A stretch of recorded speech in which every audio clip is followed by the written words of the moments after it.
Salut les amis, bienvenue pour un nouvel épisode de Rainbow Six Siege concernant la prochaine mise à jour nommée Parabellum.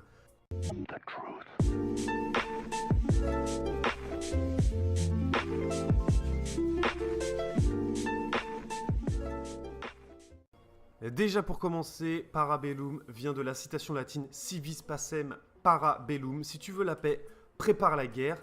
Et elle référence bien les deux agents, Alibi et Maestro, qui viennent en force en tant que défenseurs.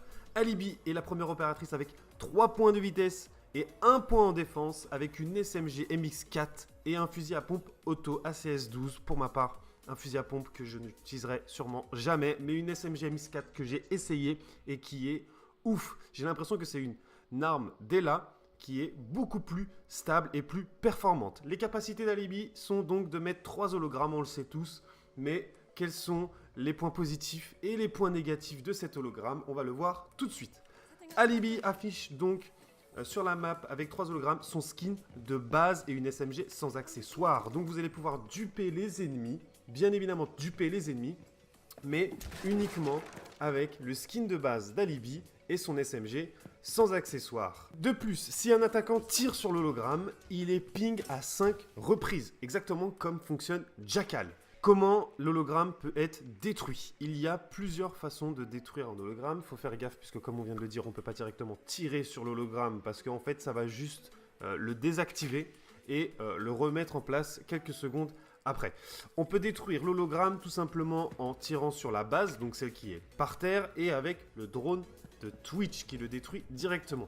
Je vais revenir après sur Twitch puisque finalement leur équilibrage a été réussi pour ma part, puisque on se rappelle que sur la saison précédente, Dokaibi avait été mis en avant et du coup ça empêchait un tout petit peu Twitch d'un peu s'émanciper sur les maps. Là ils ont totalement rééquilibré, je vous expliquerai pourquoi avec les caméras. Alors vous avez la possibilité de désactiver son hologramme avec les grenades IEM de Thatcher. Et le viseur thermique de glace n'affiche pas l'hologramme en jaune. IQ détecte bien évidemment la base électronique. On passe tout de suite à Maestro. Maestro, c'est un opérateur avec 1 point de vitesse, donc assez lent du coup, mais 3 points de protection. Ce sera le premier défenseur avec une LMG avec ACOG. Alors moi je dis ACOG, il y en a qui disent ACOG, me criez pas dessus. Alors là, la LMG c'est une sorte de sulfateuse et c'est la première fois qu'on voit une sulfateuse en défense et c'est vrai que c'est pas commun.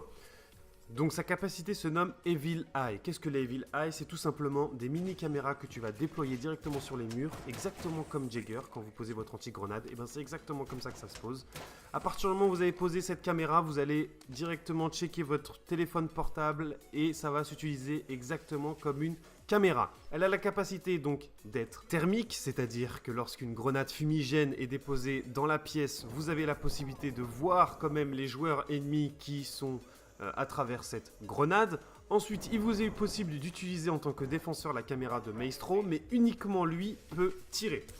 Pour la destruction des Evil Eye, nous avons Ash qui peut détruire, Zofia qui peut détruire, Sledge qui peut les détruire, et les grenades. Vous avez la possibilité de la désactiver avec une grenade IEM, donc de Thatcher, et le drone de Twitch, mais elle le désactive temporairement. En mode de tir, comment ça se passe? La vitre par balle s'ouvre et c'est ce qui rend vulnérable aux balles et aux drones de Twitch.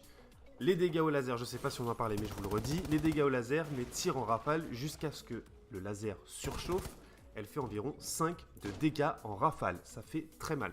Mon avis concernant les nouveaux opérateurs, sachez que pour moi les opérateurs sont de très bons agents qui ont été très bien pensés, d'une façon à ce qu'en fait, dorénavant, vous allez voir énormément de caméras sur le site. C'est affolant le nombre de caméras maintenant qu'il y aura, avec, en plus je vous parlerai juste après, la mise en place d'une caméra fixe pour les défenseurs, plus les caméras de Maestro, plus les caméras déjà présentes sur la map. C'est énorme toutes les caméras qu'il y aura. Du coup ça va bien faire travailler Dokaibi et Twitch pour les phases d'infiltration et ça c'est génial. Ensuite, mon humble avis sur Alibi, c'est qu'elle offre un tout nouveau gameplay de jeu qui est totalement différent de ce qu'on connaît d'habitude avec ses hologrammes déployables. Ensuite, pour Maestro, on a un tout autre gameplay également. Si vous avez la possibilité de jouer avec Maestro et que c'est un de vos personnages favoris, je vous conseille fortement d'utiliser le viseur ACOG puisque elle améliore la précision de l'arme vu qu'on a une arme très lourde, une sulfateuse, et vu que c'est la première fois qu'on voit une sulfateuse en tant que défenseur, je vous conseille un ACOG du coup pour la précision.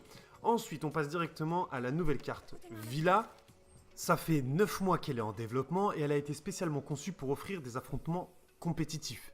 Elle possède 3 niveaux. Contrairement aux autres cartes, le sous-sol ne possède pas de bombe site pour tous les spécialistes du mode bombe. Elle a vraiment un gameplay très varié avec des larges escaliers, des tunnels étroits et des passages secrets. Comme vous pouvez le voir sur les photos, les pièces sont extrêmement petites. Et oui, effectivement, elles sont petites. Et même lorsque vous voyez sur mon gameplay, les endroits à sécuriser sont énormément petits. Donc il faudra varier votre stratégie en détruisant des murs. Et oui, on s'est pas mal plaint des personnes qui détruisaient des murs à tir-larigot sans forcément avoir de stratégie. Et bien là, il va falloir faire extrêmement attention à ce que vous allez détruire pour élargir votre champ de vision. Durant les 4 premières semaines, vous aurez la possibilité de jouer sur la map Villa et uniquement Villa et en match simple. J'espère que vous arrivez à suivre parce que maintenant on passe aux réglages et aux améliorations. Modification des opérateurs, Echo a enfin son deuxième drone, tout comme Twitch par le passé, mais cette fois-ci, les charges maximum par drone Yokai passent de 3 à 2 et le temps de rechargement, fallait s'en douter, entre chaque tir passe à 20 secondes. Ensuite, concernant le rééquilibrage des vitesses des agents, c'est vrai que c'est le point noir de ce jeu puisqu'il y a des agents beaucoup plus rapides, on pense forcément à Caveira, et les agents beaucoup plus lents comme Blackbird, ils se sont rendus compte que les agents les plus rapides étaient forcément les meilleurs. Il y a eu donc un rééquilibrage sur les agents les plus rapides en réduisant leur rapidité et les agents les plus lents en augmentant leur rapidité. Il y a également une légère augmentation de la vitesse de déplacement avec un pistolet en main, un peu plus réaliste. Et vous n'avez aucune pénalité de vitesse pour les agents qui ont un bouclier dans le dos. On passe maintenant au plus gros changement après les nouveaux opérateurs de cette mise à jour. Une map qui a été buff, la map Clubhouse, a été totalement revisitée. Je vous laisse découvrir avec les images avant et les images après de cette mise à jour de map.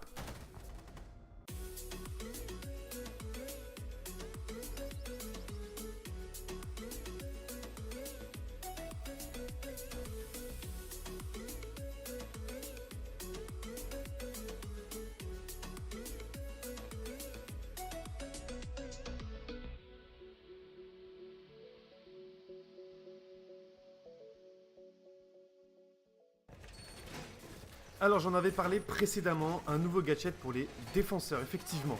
Pour apporter un peu plus de fraîcheur, certains défenseurs, je dis bien certains, pas tous, pourront déployer une caméra par balle quasiment indestructible. Certains défenseurs comme Mute, Castle, Doc, Frost, Caveira et Vigil auront la possibilité de déployer cette caméra. Du coup, cette caméra va être remplacée par quoi? Eh bien, pour Mute, Castle, Doc et Frost, cette caméra sera remplacée par leur bouclier qu'ils avaient précédemment, alors que Vigil et Caveira perdent leur barbelé. Cette caméra, elle ne peut pas bouger. Il n'y a aucune orientation au bas, droite, gauche. Elle a la possibilité, du coup, d'avoir une vision, enfin une thermovision. Comme on avait expliqué tout à l'heure, elle peut voir à travers les fumigènes. Elle peut être détruite avec des explosifs et peut être détruite en donnant un coup de crosse. Comment elle peut être désactivée? Logiquement, avec une grenade IEM de Thatcher et également... Je sais pas, il faudrait que je vérifie si Twitch la désactive ou la détruit. Je crois qu'elle la désactive. Ensuite, petit plus pour ceux qui aiment bien jouer sur le mode bombe, afin de rendre le désamorçage le plus réaliste et de meilleure qualité, ils ont rajouté une petite amélioration. Au lieu de donner un gros coup de crosse sur la mallette que vous voyez à désactiver, il suffit tout simplement de sortir une tablette. C'est juste l'animation qui change. Ça sort une tablette et ça désactive. Ça pirate quoi. C'est juste ça qui change. Ensuite, le drop shooting. On en avait parlé, on commençait à en avoir peur parce qu'on pensait que ça allait venir sur la match d'avant. Vous avez le temps encore de profiter avant que ça arrive. Vous n'aurez plus la possibilité de vous allonger, je parle bien de l'animation, de vous allonger et en même temps de viser. À partir du moment où vous voulez vous allonger, ça annule la visée. Vous pourrez toujours tirer, mais ça annule la visée. Ensuite, un tout nouveau mode qui vient être en place, mais uniquement dans les parties personnalisées, c'est le système de pick and ban. Elle est pour le moment en phase de test et elle sera peut-être utilisée en Pro League à partir de la saison prochaine. Mais en attendant, vous pouvez l'essayer en créant vos propres parties personnalisées. Vous aurez donc la possibilité de bannir un attaquant ou un défenseur chacun qui ne pourra être utilisé pendant une session. Une petite info bonus concernant la rotation des cartes. Avec l'arrivée de l'opération Parabellum, la sélection des cartes pour les parties simples et les matchs classés a été revue. Il y aura 12 cartes en match classé et 17 en partie simple. Et bien sûr, toutes les cartes seront disponibles en partie personnalisée. Je suppose qu'ils ont donc toujours exclu Université et Favelas. Au niveau de l'attribution des points. Alors, c'est une petite mise à jour qui fait quand même son petit effet parce que elle ravit pas tout le monde. Les développeurs ont remarqué que l'attribution des points était assez déséquilibrée entre les agents. Ils ont également remarqué que certains joueurs utilisent le ping, mais uniquement pour augmenter leur score. Donc ils spammaient le ping uniquement pour gagner des points, quoi. Et afin d'encourager davantage le travail d'équipe, dorénavant, scanner des ennemis n'attribuera plus de points. Je vous explique. Si un joueur identifie un agent ennemi pour la première fois, l'équipe entière reçoit 10 points. L'opération Parabellum instaurera aussi un nouveau système de calcul de score. Je vous explique. Le système de calcul de score a été totalement revu pour cette opération Parabellum. Je vais vous donner quelques exemples. Mira, lorsqu'elle déploiera un miroir noir, ce sera dorénavant 20 points attribués au lieu de 10 auparavant. Doc, lorsqu'il injectera une dose d'adrénaline, c'était 20 points auparavant, maintenant ce sera 50 points accordés. Blackbird, un changement totalement inutile. Lorsqu'il bloquera les balles avec son bouclier, ce sera maintenant 2 points, anciennement 5 points. Dites-moi en commentaire ce que vous en pensez. Ce changement, c'est le pire bidon changement que j'ai vu de toute la liste. Ensuite, Valkyrie. Un petit clin d'œil au Kun parce qu'il aimait bien faire ses points avec les Black Eye de Valkyrie qui accordait 20 points auparavant. Dorénavant, ça n'accordera que 5. Echo. Lorsqu'il touchera un ennemi avec une décharge sonique, on lui accordera 25 points au lieu de 10 auparavant. Et Tachenka, qui réalisait une élimination avec l'aide de la tourelle, c'était 10 points. Dorénavant, c'est 50 points. Il y a plein de changements d'attribution de points qui ont été modifiés. Je ne peux pas tous vous les dire, mais je vous ai cité ceux qui m'ont le plus interpellé. Voilà, c'est fini pour tous ces changements. J'espère que ça vous aura plu. J'ai passé un très bon moment avec vous pour tout ce résumé. En tout cas, j'ai hâte de voir cette mise à jour débarquer sur les serveurs officiels. On se retrouve très bientôt pour une autre vidéo. À la prochaine. Peace. Je vous mets la différence de points qui vont être attribués pour cette nouvelle saison. Donc la valeur de gauche, c'est la nouvelle valeur et la valeur de droite, c'est l'ancienne valeur qui a été attribuée.